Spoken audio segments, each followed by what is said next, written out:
کبھی آنسو، کبھی سجدہ، کبھی ہاتھوں کا اٹھ جانا۔ خواہشیں ادھوری ہوں تو رب کتنا یاد آتا ہے۔ فرمانے امام حسن مجتبی علیہ السلام ہے، بیدار کر دینے والا غم غافل کر دینے والی خوشی سے بہتر ہے۔ جو دکھ، درد، غم تمہیں اللہ کے قریب لے آئے ہیں وہ بڑے معتبر ہیں، کیونکہ اللہ کا قرب تو نصیب والوں کو ملتا ہے۔ اگر آپ کے دکھ درد اتنی شدت اختیار کر چکے ہیں کہ آپ نے بہت ساری دعائیں مانگ لی، وظیفے کر لیے، ورد کر لیے، ذکر اذکار کر لیے، اور دعائیں پھر بھی قبول نہیں ہو رہی، تو ایک افضل ترین وظیفہ ہے جس کے کرنے کے بعد آپ کی دعائیں ضرور قبول ہوں گی انشاءاللہ۔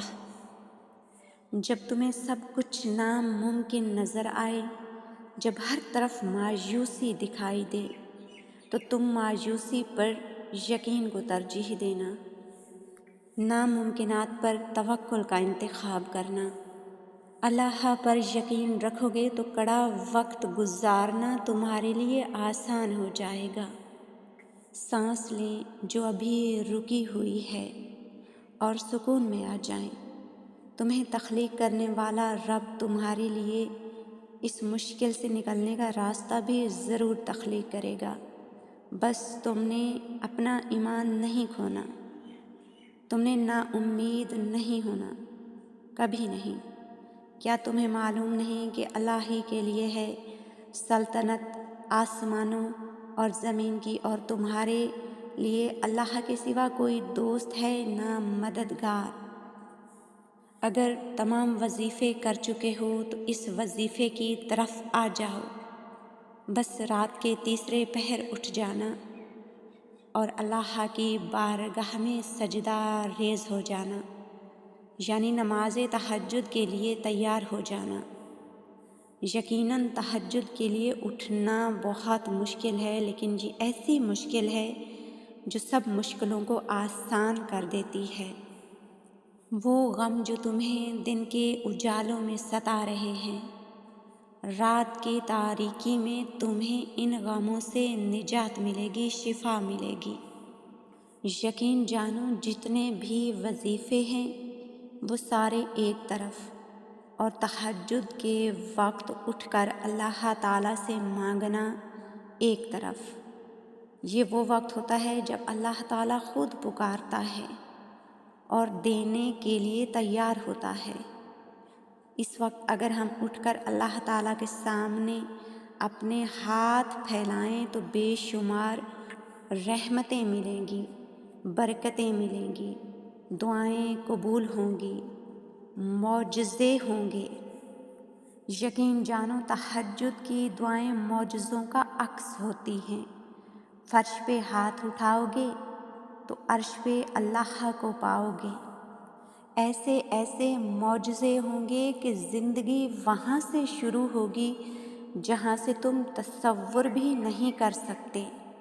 تہجد کی دعائیں کبھی بھی مایوس نہیں کرتی، 7 آسمانوں کے پار سفر کرتی ہیں۔ دینے والا 7ویں آسمان سے پہلے آسمان پر آ جاتا ہے اور وقت تہجد پکارتا ہے کوئی مانگنے والا جسے میں عطا کروں، ہے کوئی بخشش طلب کرنے والا جسے میں بخش دوں۔ تہجد تو ایک طرح کی چابی ہے قبولیت کے معجزوں کی۔ تہجد تو خود ایک بہت بڑا معجزہ ہے۔ تہجد تک آ جانا کوئی عام بات نہیں۔ تہجد کی توفیق اللہ تعالیٰ بہت خاص بندوں کو نصیب فرماتا ہے۔ یہ وظیفہ بہت ہی خاص بندوں کے حصے میں آتا ہے۔ اللہ تعالیٰ قرآن پاک میں فرما رہا ہے کہ اللہ کو تمہارے غم کا احساس ہے، اللہ کو تمہاری ہر انکہی بات کا علم ہے، اللہ تمہارے ہر ادھورے خواب سے باخبر ہے۔ وہ درد میں پڑے اپنے بندے کو یوں ہی نہیں چھوڑتا، وہ بس ان ٹوٹے دلوں کو سجدوں میں لگا دیتا ہے، ان روتی آنکھوں کا سکون دعاؤں میں لکھ دیتا ہے، ان کے لیے معجزے تہجد میں لکھ دیتا ہے۔ جو دل سجدوں میں کن کے منتظر رہتے ہوں ان کے لیے خدا کی محبت مثالی ہوتی ہے۔ یقین جانو تہجد کی دعائیں زبان پر آنے سے پہلے ہی کن کے مرحلوں میں داخل ہو جاتی ہیں۔ تم خود دیکھو گے، تم خود محسوس کرو گے، تم اگر تہجد میں اپنے رب سے چاند مانگو گے تو وہ پورا آسمان دے گا تمہیں۔ تم ایک قطرہ طلب کرو گے تو وہ پورا سمندر عطا کرے گا تمہیں۔ وہ جو بارش کے بعد 7 رنگوں کی دھنک بنا سکتا ہے، اس کے لیے دکھ کو سکھ میں بدلنا بھلا کیا مشکل۔ بس اپنے رب سے جڑے رہیں اور پر امید ہو کر مانگتے رہیں۔ وہ رب کریم ہر چیز پر قادر ہے، اس کے لیے کچھ بھی مشکل اور ناممکن نہیں۔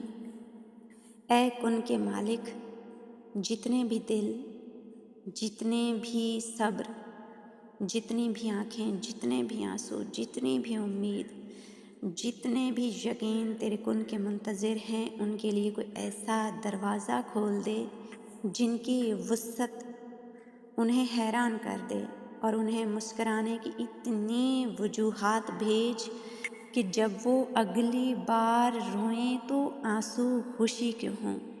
آمین یا رب العالمین۔